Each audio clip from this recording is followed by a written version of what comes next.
in the studio, man, getting Damani, my son. He's making he getting his next project together, man. I think he's gonna release a record tomorrow called The Truth. So it's real dope watching him go through his process. You with it, or you just kick back and watch? I don't. I deal with the marketing side. Once he makes it, how we release it, and all of the other strategic things we need to place around him to ensure his success, I'm a part of that. His creative, Let him have it, yeah. won't even let me in the studio. For real. Ain't good. Hey, so that means if you go in there, you do be like, "Hey man, fly that hook. Hey man, put that right there." Yeah. Like he'll tell everybody, "Hey, stop. What's up? You good?" He'll do me like. Probably like to surprise you too, though, man. Just hit play on you. He don't want to hit. He don't want you to hear the process, and then just hit play and be like, "Look what I did." Well, I mean, bro, I think he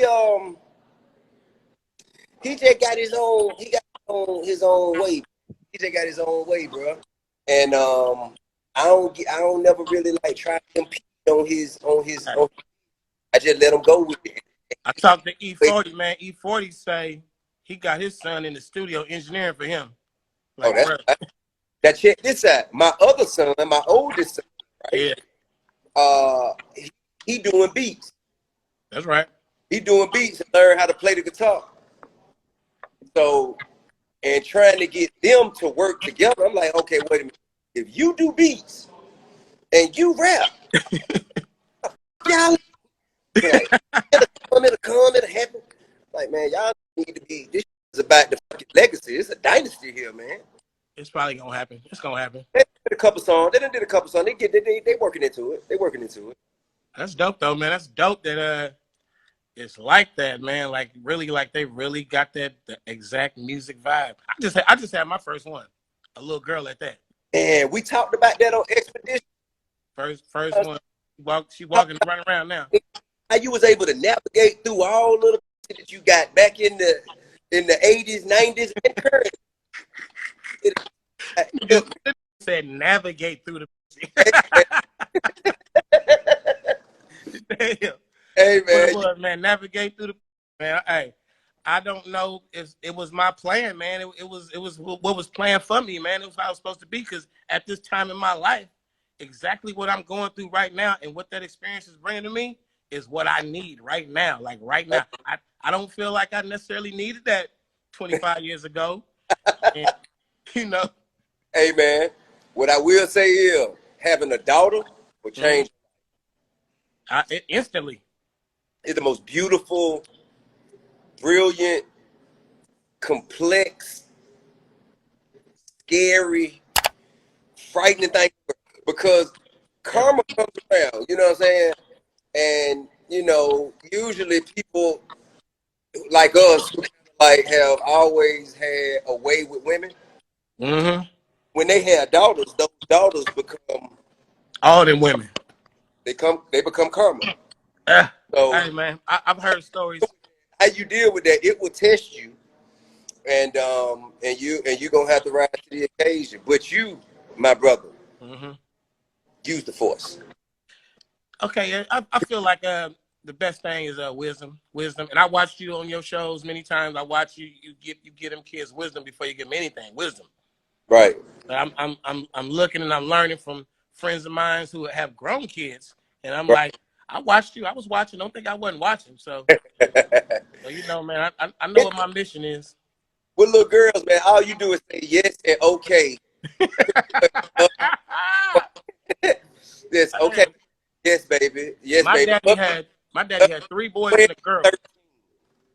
My daddy had 3 boys and a girl, and none of us 3 boys could even stand up and talk back or nothing.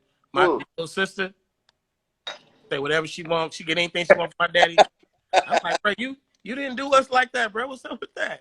Hey, I slapped my son in the head for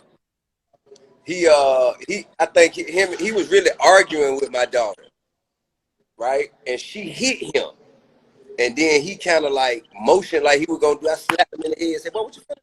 He said, "Man, you ain't do nothing to her." I say, "Something, my daughter." It's rules, man. Yeah, so I'm there, man. I'm there proudly. it is affecting me and changing me in a good way. And Congratulations. I have critiqued some of the homies. You know how we at that moment where we about to do some big dog stuff. Right. Like, oh man, jump! You can't jump the fence. You got to go in the house and all that. And then with no shame, a brother be like, "Yeah, you right. I'm about to go. You know, got them kids." That's And great. now I get it, man. I used to be up on the couch. I still be up on the couch, but you know, up on the couch in the club. Ain't nothing wrong with that. Yeah. Ain't nothing wrong with that. But you gotta come home now. If that Now that's the thing. You that must little make girl, man. it home. That little girl, man. You in ATL? Yeah, man. I'm in Atlanta right now. It's getting back, right? They coming back out, right? I mean, bro, slowly but surely, bro. You see businesses opening up, which is great because a lot of like Atlanta is built on mom and pops, like a lot of small business. Mm-hmm. I mean, well, you know, of course we have large corporations like Coca-Cola and Delta and shit like that. They're gonna be straight. But we talking about like small businesses like, man, Spine Divots, Magic City. It's happening everywhere. I know. You know what I'm saying? Like the barber shops, like, you know what I mean? Like, It's been since day one. and you know, most of these people, they don't own the space that they're occupying, right? They just been paying that lease for years. And the pen is not allowing them to not pay rent. Mm-hmm. So if you ain't open and you ain't generating no revenue, no income, you can't pay rent. So if you forced to pay rent, you need to open your doors, or else you're gonna lose your spot. And I think that's the complexity of whether to open or whether not to open. And I do not envy whoever it is in charge right now, whether it's Keisha or the governor, like whoever it is, because it ain't no right move. If you open them and try to save the businesses, Yeah, then we in uncharted territory, man. I can't even relate this to the recession of '08. It's not even the same thing. we've never seen anything like this. And the recession of '08 was tough. It was all it affected everybody. Yes, it was, but it was more so like, okay, if you was like what the banks were allowing people to do was over sport themselves. So it was it could be a motherfucker making $100,000 a year, and they can go in there and get a loan for $1 million house. a house. See what I'm saying? Now that is just that eventually that is gonna run out because you get the check. The You bubble, can the perk. We know that. if anything happens. They done shut everybody down now. Though they put the whole world on timeout. And so everybody who wasn't saving, everybody who wasn't liquid, everybody who didn't already have strategies and plans in place, they suffering.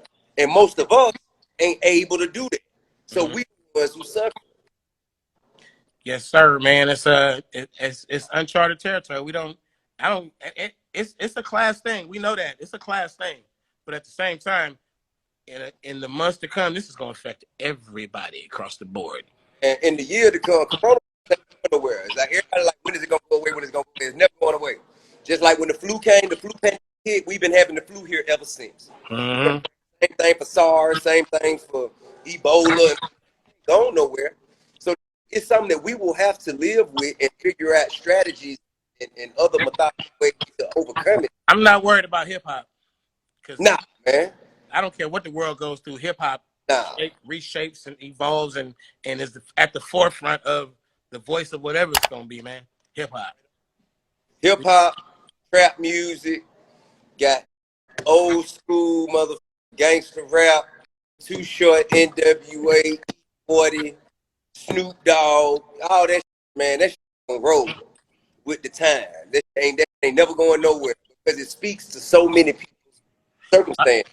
I'm worried about something that is real near and dear to me. I'm worried about strip clubs, man.